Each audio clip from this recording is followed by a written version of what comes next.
तो नींद लगी है या गाड़ी लगी है तो करो नींद है ना नींद आ रही है और आज देखना यहाँ देख तो कैसी चीज़ है यहाँ अभी पार्लर लगे लियो गाड़ा कोने में लिखा शीरो यहाँ पादू भी आते हैं गाय में तो रोई कि मेल में बी में वो लोग फल लगा बी में तो रो ये मूर्ति जाओ ही होते हैं बोलते गाय में चाबी भी आ रहा है अभी मुर्गी नहीं देखा तूने मुर्गा रोड पे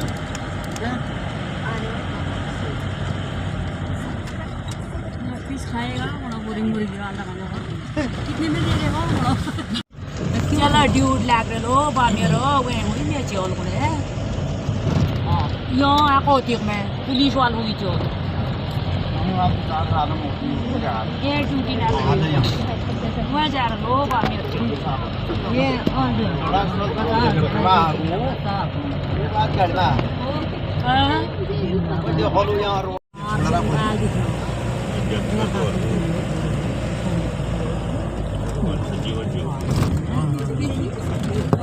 रात में शेर होना हुआ आज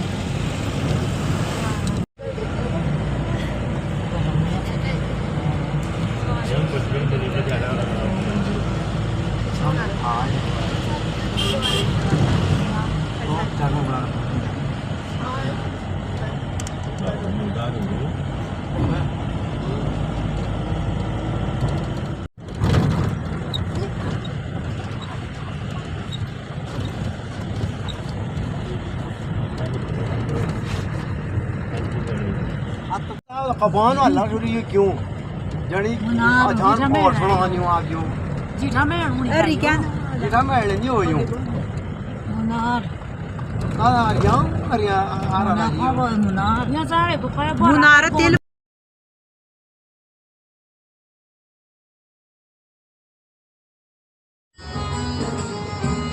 जय मेरे भोले बाबा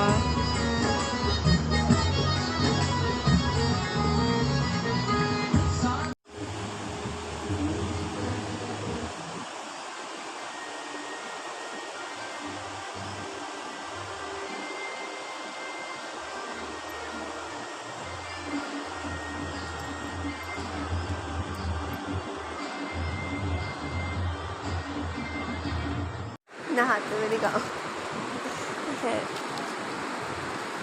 ये जैमी नहाने टाइम क्या नहाने हाँ इतना ठंडा रहे अपने आप होता है फिर वो कैसे ना आ रही है हड्डी हड्डी हम तो मुझे क्या पता है यार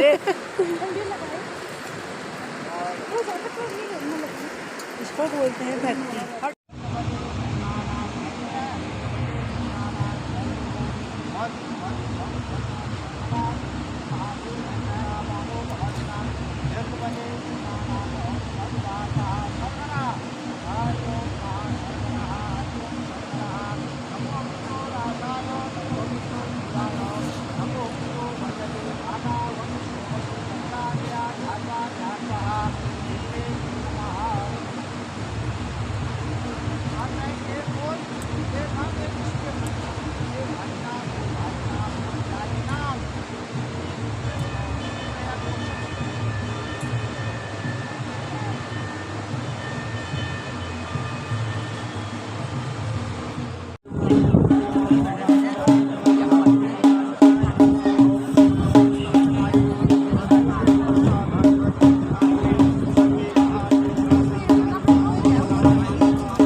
जो आठ पौने रो और बोल सकते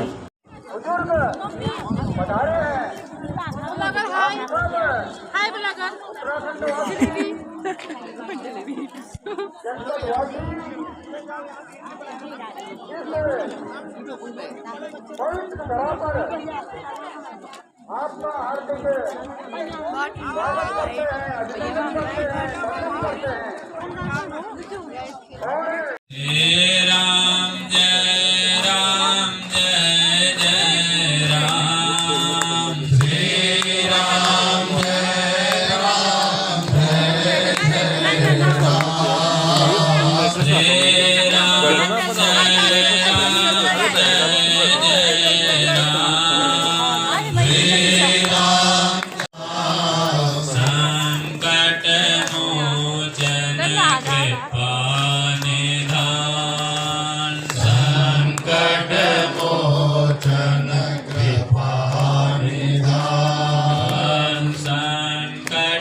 युवा हुए सभी पुत्रों को ब्रह्मा जी ने आदेश दिया कि तुम्हें यह काम करना है, किसी को यज्ञ करना है, किसी को तप करना है, किसी को भक्ति का दान करना है, नारद आदिकों को। लेकिन ब्रह्मा जी ने श्री वशिष्ठ जी महाराज से कहा कि पुत्र तुम्हें पौरोहित्य कर्म करना है, तुम्हें सूर्य वंश का पुरोहित होना है। और तुलसीदास जी महाराज कलिपावना अवतार हैं, वो कहते हैं कि पौरोहित्य कर्म अति मंदा। जो पौरोहित्य कर्म है ये सबसे मंद कर्म है।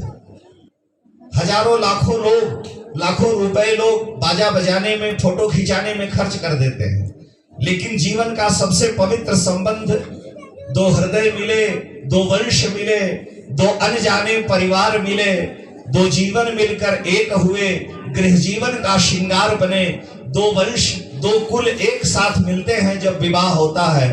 और उस रस्म को अदा कराने वाला जो विशुद्ध गुरुकुल में रह करके गुरुजनों की सेवा करके ब्राह्मण वेदों का अध्ययन करके और विवाह विधि को संपन्न कराता है, उसको बेचारे को 10 रुपया दक्षिणा देने में आफत की नौबत आने लगती है। मनुष्य बड़ा दुखी होता है। एक उदाहरण है ये, यानी पौरोहित्य कर्म की प्रशंसा नहीं, लेकिन वशिष्ठ जी को जो उनके प्राण से उत्पन्न है, ब्रह्मा जी ने कहा कि तुम्हें पौरोहित्य कर्म करना है। इससे वशिष्ठ जी अन्य मनस्क हो गए, उनका मन प्रसन्न नहीं हुआ।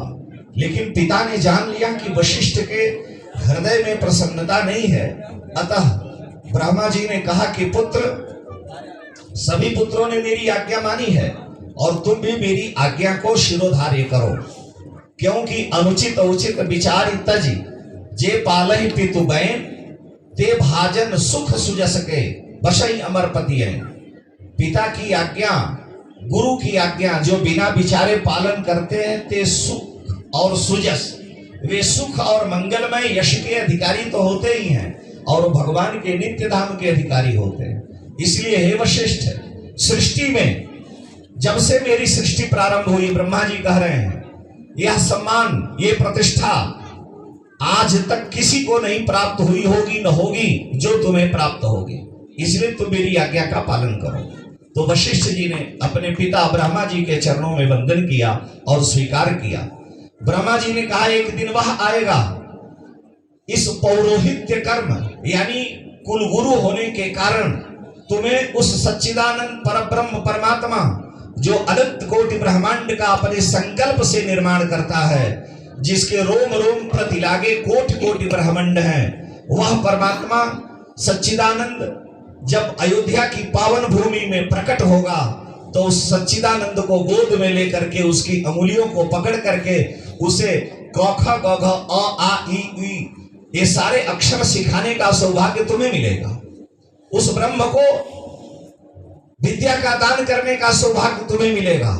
उस सच्चिदानंद परब्रह्म परमात्मा को जो सारे ब्रह्मांड में, इस ब्रह्मांड और इस ब्रह्मांड में भी अनेक लोक और 14 लोकों में जो भूमि, उस भूमि में भी भगवती अयोध्या और उस अयोध्या में प्रकट होने वाला सच्चिदानंद परब्रह्म परमात्मा जब आएंगे तो हे वशिष्ठ, उनके कोमल कर कमलों को पकड़ करके उन्हें धनुर्विद्या की शिक्षा देने का सौभाग्य तुम्हें मिलेगा।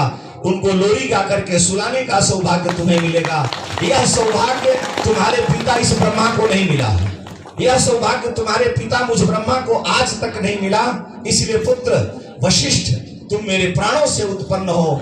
जैसे शरीर में प्राण की प्रधानता है, उसी तरह से मेरे कुल मेरी वंश परंपरा में प्राण की प्रधानता है। आप सभी जानते हैं कोई भी ऐसा धर्मशास्त्र नहीं, भारतीय वैदिक सनातन परंपरा का कोई भी ऐसा सूत्र नहीं जिसमें ये चार न हो। वशिष्ठ जी के पुत्र शक्ति, शक्ति के पुत्र पराशर जी के पुत्र व्यास जी और व्यास जी के पुत्र शुकदेव जी। अगर भागवत का कोई वक्ता है तो शुकदेव जी है, भागवत का पुराणों का कोई लेखक है तो व्यास जी है। लेकिन ये किसकी परंपरा में है? वशिष्ठ जी के। भगवान नारायण के पौत्र यानी पोता वशिष्ठ जी हैं। नारायणम पद्मभवम वशिष्ठम, नारायण से भगवान अनंत कोटि ब्रह्मांड नायक वैकुंठस्थ साकेताधिवासी जो भगवान परव्योमस्थ महानारायण हैं, उनके संकल्प से उनके पुत्र ब्रह्मा और ब्रह्मा जी के पुत्र वशिष्ठ हैं। यानी भगवान नारायण के पौत्र श्री वशिष्ठ जी हैं। वशिष्ठ जी के पौत्र पराशर जी हैं। कोई भी ऐसा, आजकल तो हाईलाइट का जमाना है, कोई भी ऐसा दैवज्ञ नहीं है, ज्योतिषी नहीं है जो पराशर जी को न जानता, क्योंकि पराशर जी के द्वारा बृहद पाराशर होरा शास्त्र और लघु पाराशरी आदि ग्रंथों का निर्माण किया गया। बड़े बड़े दैवज्ञ ज्योतिषी ग्रह नक्षत्रों का जो आकलन करते हैं उसमें बृहद पाराशर होरा शास्त्र आदि की सहायता लेते हैं। और यह कौन? वशिष्ठ जी के पोता हैं और इनके पौत्र हैं श्री सुखदेव जी महाराज, जिनके द्वारा श्रीमद् भागवत महापुराण के 18,000 श्लोकों का वाचन हुआ। यानी एक ब्रह्मा जी के मानस पुत्र श्री वशिष्ठ जी की जो पौत्र परंपरा, पुत्र परंपरा है, वो सारे भूमि को धन्य करने वाली है। इसमें एकमात्र कारण है पिता की आज्ञा का, गुरु की आज्ञा का बिना विचारे पालन करना।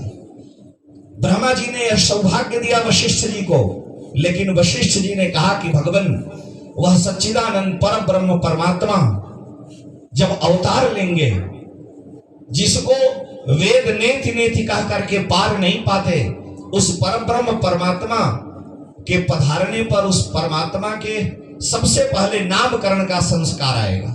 और नाम क्या रखा जाएगा? किसी का नाम है लक्ष्मीनाथ और भीख मांग रहे हैं, किसी का नाम है अमरनाथ, उनको ढो करके स्मशान में जलाने के लिए ले जाया जा रहा है। तो यथा नाम तथा गुण नहीं है, लेकिन भगवान के लिए तो रमन्ते योगिनो नन्ते सत्यानंदे चिदात्मनि इति राम पदे नासौ परब्रह्म अभिधीयते। तो वशिष्ठ जी ने अपने पिता के सामने यह प्रश्न रखा कि पिताजी, उस सच्चिदानंद परब्रह्म परमात्मा के अवतार काल में उसको अंगुलियां निर्दिष्ट कैसे किया जाएगा? यहां से श्री चरण अंगुली से निर्देश करें कि फलाना भक्त, फलाना शिष्य, तो नाम है, नाम से 3.5 हाथ का शरीर और 10, 20, 50 किलो का शरीर उठ के खड़ा होता है, क्योंकि उस नाम से उस शरीर को इंगित किया जाता है। तो वशिष्ठ जी ने कहा कि मैं उस सच्चिदानंद परब्रह्म को प्राप्त करने के लिए, उनके गुरु होने का सौभाग्य मुझे मिले, उसके लिए मुझे पहले साधन करना पड़ेगा। आपको आश्चर्य होगा, धर्मशास्त्र पुराण ये कह रहे हैं कि इसी भगवती नेत्रजा के पावन तीर्थ में, चूंकि ब्रह्मा जी के नेत्रों से भगवती सरजू प्रकट है, इसलिए हिमालय के उत्तुंग शिखर से, जहां से भगवती ब्रह्म सर से निकली है नेत्रों से, वहां से सरजू जी के शिखर के मध्य भाग में श्री वशिष्ठ जी महाराज ने बड़े लंबे काल तक तप किया। और तप करके उन्होंने भगवती आद्य जगदम्बा ब्रह्मा जी की, जिन्हें मानस पुत्री कहा गया है, उनको वशिष्ठ जी ने पुत्रीवत स्वीकार किया है। यानी है तो नेत्र जाओ, ब्रह्मा जी के नेत्रों से प्रकट हुई है, लेकिन वो पुत्री कही गई वाशिष्ठी यानी वशिष्ठ जी की, क्योंकि सर्वप्रथम उनका साक्षात्कार भगवती सरजू का दर्शन किसको हुआ? श्री वशिष्ठ जी महाराज को हुआ, इसलिए उनका नाम वाशिष्ठी पड़ा। और सरयू तो ब्रह्म सर से प्रकट होने के कारण, जो आप जानते हैं, महापुरुषों ने सुनाया होगा, वो नाम उनका पड़ा। ये सबसे प्राचीन है। गंगा जी आप जानते हैं भगीरथ के प्रयासों से आई। यमुना जी यमराज की बहन है और यमराज वैवस्वत मनु की सृष्टि में है। ये भी वैवस्वत मनु के बाद आई है, क्योंकि वैवस्वत मनु के पूर्वज, उनके भी गुरु श्री वशिष्ठ जी महाराज हैं। मंदाकिनी जी भी और अलकनंदा भी, ये सभी बाद में इस धराधाम पर आई हैं। पृथ्वी पर सर्वप्रथम अगर किसी पवित्र और सृष्टि के प्रारंभ में लोक पामनी किसी नदी का प्राकट्य हुआ तो वह भगवती नेत्रजा यानी सरजू जी। सरजू जी सबसे पावन है।